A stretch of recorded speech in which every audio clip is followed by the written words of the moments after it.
Bonjour à tous. Correction des exercices 6, 8, 9, 13 et 14, pages 78-79. Alors, on va commencer par l'exercice numéro 6, page 78. Dans cet exercice, on vous propose des atomes, 3 atomes, oxygène, néon et phosphore, avec différentes configurations électroniques. Alors, déjà, première question, définir ce qu'est un électron de valence. Donc, un électron, alors E moins, ça veut dire électron. Un électron de valence, c'est un électron qui se trouve sur la couche externe. Sur la couche externe de la configuration électronique. Alors, la couche externe, peu importe la sous-couche S ou P. Donc, on prend toutes les sous-couches de la couche où il y a des électrons, donc de la configuration électronique. Donc on va le voir avec des exemples. On vous donne dans cet exercice les configurations électroniques de 3 atomes. Alors l'atome d'oxygène, 1S2, 2S2 et 2P4. Donc là, on peut voir qu'il y a des électrons sur la première couche et sur la deuxième couche. La deuxième couche, il y a 2 sous-couches. On va pouvoir le mettre en couleur. Voilà, donc ça, c'est la première couche. Elle est totalement remplie avec 2 électrons. Ici, on a la deuxième couche. Et vous voyez que la deuxième couche, c'est la couche externe. Voilà. Donc ça, c'est la deuxième couche. Et sur cette couche-là, il y a donc 2 plus 4, c'est-à-dire 6 électrons de valence. Voilà, donc là, il faut faire la somme de ça plus ça pour savoir le nombre d'électrons de valence. Deuxième exemple avec le néon. Alors, le néon a une structure électronique 1S2, 2S2, 2P6. Voilà. Donc là aussi, on regarde un petit peu et on voit qu'il y a des électrons. Les derniers électrons qu'on puisse trouver sont sur la couche 2, à N égale 2, composée de la couche 2S et 2P. Et là, on s'aperçoit qu'il y a donc 6 plus 2, 2 plus 6, c'est pareil, égale 8 électrons de valence. On va le voir dans le cours plus tard. On peut le voir sur le tableau périodique, le néon fait partie des gaz rares, et on peut remarquer qu'ici, la sous-couche 2S est complète, mais il y a aussi la sous-couche 2P. Et ces 2 sous-couches sont les seules sous-couches de la couche 2, la deuxième couche. Donc après, on est obligé de passer à la couche 3. Ce qui veut dire que la deuxième couche, avec 8 électrons de valence, elle est complète. On peut le mettre ici, on le verra plus tard dans le cours, elle est complète. Et vous avez vu dans le tableau périodique que si elle était complète, eh bien, elle était stable. Et donc ça, c'est un gaz qui est noble. Voilà. Le néon est un des gaz nobles du tableau périodique. Et enfin, dernier atome, c'est donc l'atome de phosphore, P. Alors l'atome de phosphore, sa configuration, c'est 1S2, 2S2, 2P6, 3S2, 3P3. Donc là, on peut voir quoi? On peut voir qu'ici, on a la première couche qui est complète. Ici, on peut voir la deuxième couche qui est complète. Donc, ce n'est pas la couche externe. Il va falloir qu'on prenne la troisième couche qui va être, elle, la couche externe. Et dans cette couche externe, on regarde le nombre d'électrons. 3 plus 2, ça fait, donc 2 plus 3, ça fait 5 électrons de valence. 5 électrons de valence. Voilà pour cet exercice qui est là pour savoir qu'est-ce que c'est qu'un électron de valence et comment repérer les électrons de valence sur une configuration électronique. Voilà. Je rappelle que les électrons de valence sont très importants en chimie. Ils servent notamment à faire des liaisons covalentes et ils servent à la réactivité dans les réactions chimiques. C'est eux qui vont être déterminants soit sur la géométrie de la molécule, soit sur quel type de réaction ils vont pouvoir former. Exercice suivant. Alors dans l'exercice suivant, je vais prendre le cours. Je vais vous partager donc le cours. Alors, il faut que je le reprenne ici. Et on va prendre la classification simplifiée. Là, on a vu ça dans le cours. Classification simplifiée. Voilà. Donc là, nous avons la classification simplifiée et je vais corriger les exercices donc 8 et 9. Alors, exercice numéro 8, ici, exercice numéro 8, je vais le faire là. À l'aide du tableau périodique simplifié, dénombrer les électrons de valence d'un atome de soufre et d'un atome de bore. Donc, le soufre, en traitant, et puis après, on verra pour le bore. Alors, le tableau simplifié, on prend celui qui est ici, là. Ça, c'est le tableau simplifié. Alors, je le rappelle, le tableau simplifié, on a pris les deux premières colonnes et on les a collées aux 6 dernières colonnes.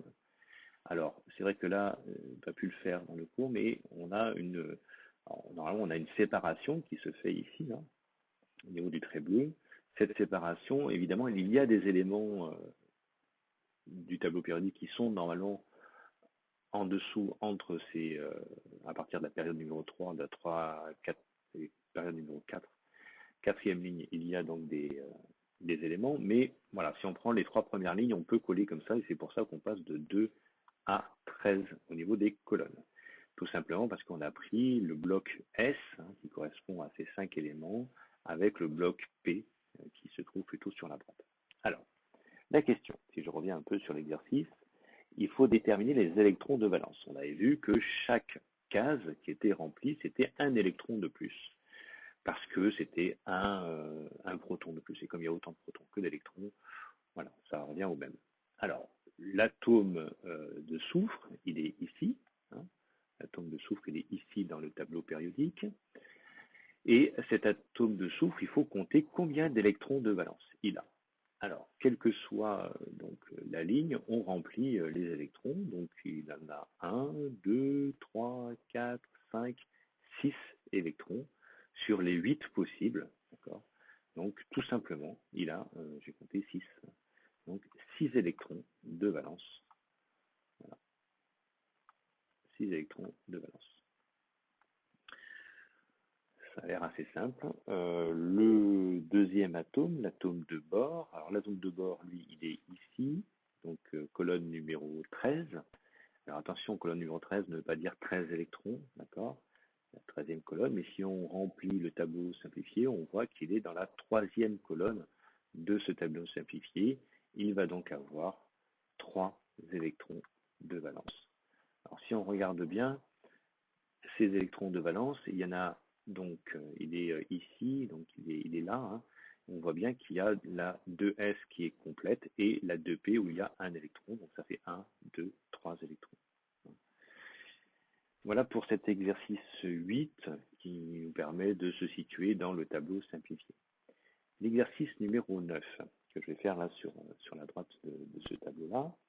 Alors, à l'aide du tableau simplifié, il faut déterminer le ou les symboles des éléments dont les atomes ont 3 électrons de valence. Alors on se dit, bien, quels sont les atomes qui ont 3 électrons de valence?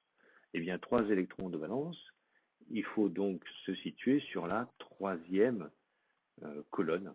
Alors la 3e colonne n'a pas le numéro 3, parce qu'il n'y a pas de numéro 3, mais ça va être celle-là. On va prendre une couleur différente, on va prendre le rouge ou le violet. Voilà, donc la 3e colonne, ça va être celle-là.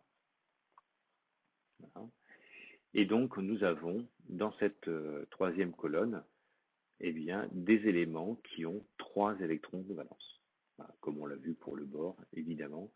Donc, les différents atomes, c'est le bore et aussi l'aluminium.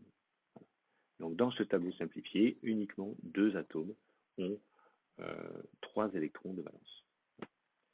Donc, cette colonne, la colonne 14 qui est là, c'est 4 électrons de valence, puis 5, puis 6, puis 7, puis 8 électrons de valence. Voilà, quand il y a 8 électrons de valence, les atomes qui ont 8 électrons de valence, ce sont donc les gaz nobles. On le verra dans le cours prochainement. Ce sont des gaz stables parce qu'ils ont leur couche complète.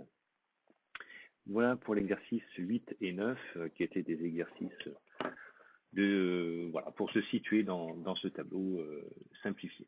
Alors, je vais reprendre maintenant pour les exercices 13 et 14.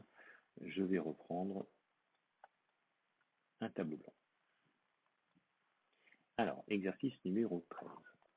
Alors, dans l'exercice numéro 13, vous avez donc le sodium et le lithium qui se situent. Alors, le sodium et le lithium sont dans la même colonne. Hein. On dit que le sodium se situe juste en dessous de l'élément lithium.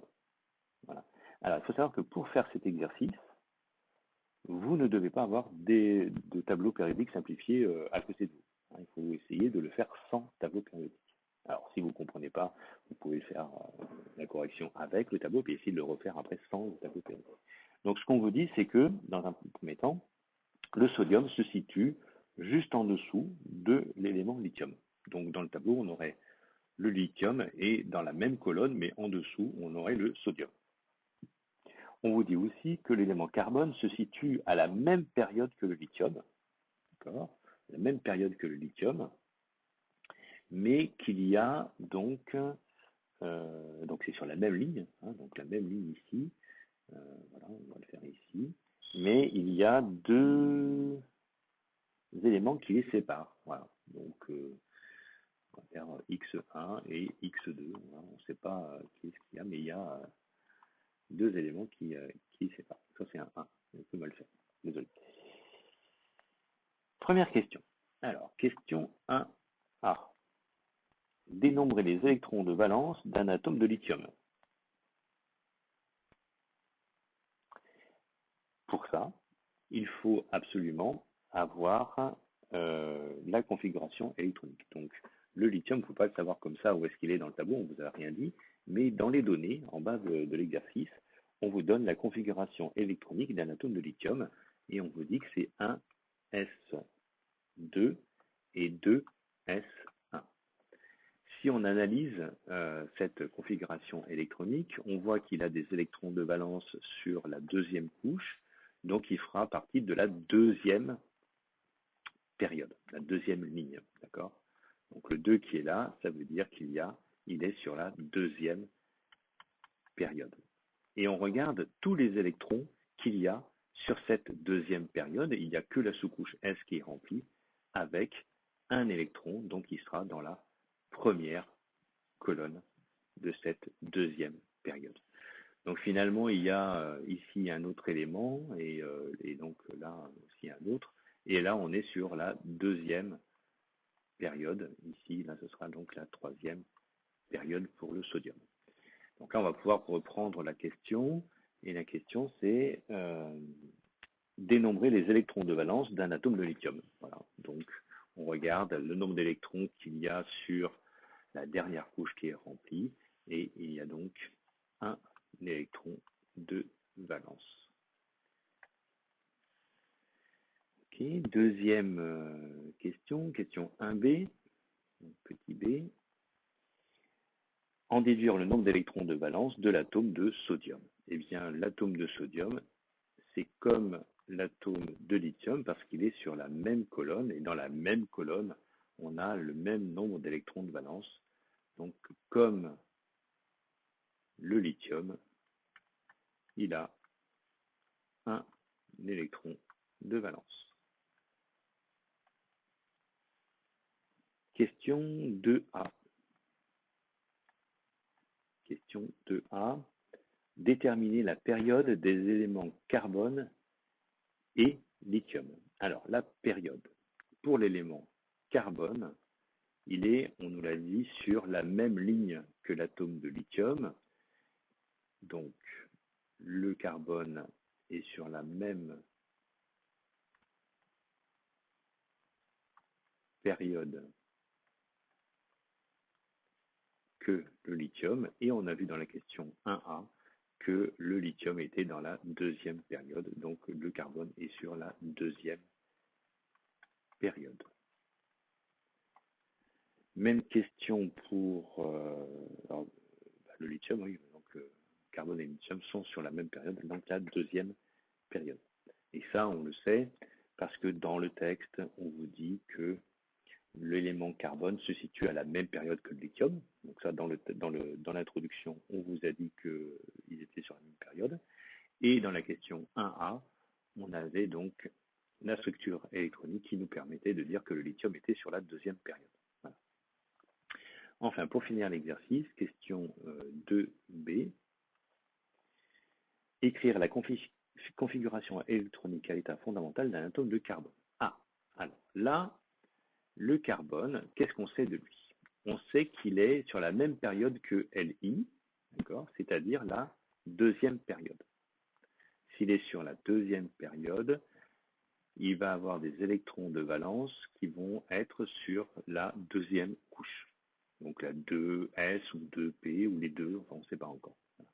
Et combien d'électrons de valence? On sait que le lithium, il a un électron de valence. Ça, on le sait de la première question, ici, un électron de valence. On sait aussi, d'après le texte, que le carbone étant sur la même ligne, il y a deux éléments entre les deux. Donc si le lithium a un électron de valence, X1 en a 2, X2 en a 3, et le carbone en a 4. Donc il a 4 électrons de valence. C'est-à-dire que sur la couche externe, il y aura 4 électrons. Il aura 4 électrons. Donc la structure électronique, eh bien, si je sais qu'il y a 4 électrons sur la deuxième période, ça veut dire que la première période est complète. Elle est très souvent complète, elle se complète avec les deux premiers éléments. Donc déjà, on sait qu'il y a 2 électrons, donc un S2. Ensuite, j'attaque la deuxième période. Donc la deuxième période, la deuxième couche, il y a donc la sous-couche 2S pour commencer. Je peux la remplir au maximum de 2 électrons, mais comme j'en ai 4, elle va être remplie totalement. Et enfin, la 2P est remplie également, et la 2P, elle est remplie avec les électrons qui restent. Il y a 4 électrons de valence, j'en ai déjà mis 2 ici sur la 2S, et donc il y en aura 2 sur la 2P. Voilà donc la configuration électronique du carbone, 1S2, 2S2, 2P2. Voilà, essayez de refaire cet exercice pour vous entraîner à ça. Et enfin, je terminerai par l'exercice numéro 14. Exercice numéro 14, page 79. Alors, dans cet exercice-là, on vous donne les configurations électroniques des gaz d'homme. Voilà, donc, on a l'hélium, le néon et l'argon. Précisez leur nombre d'électrons de valence et en déduire le numéro de la colonne à laquelle ils appartiennent. Alors, première question, on va regarder donc pour l'hélium, He. Si on regarde la configuration électronique, 1s2, bon voilà, et donc il n'y a que des électrons sur la première couche, on va avoir 2 électrons de valence. Ici, vous allez avoir le néon en suivant, le néon 1s2, 2s2, 2p6, donc on va prendre les électrons de la dernière couche, la couche externe, et il y a 2 plus 6, c'est-à-dire 8 électrons de valence. Et enfin, l'argon AR avec une configuration électronique de 1s2, 2s2, 2p6, 3s2, 3p6. Donc là, il y a des électrons sur la troisième couche. Il y en a même 2 plus 6, c'est-à-dire 8 électrons de valence.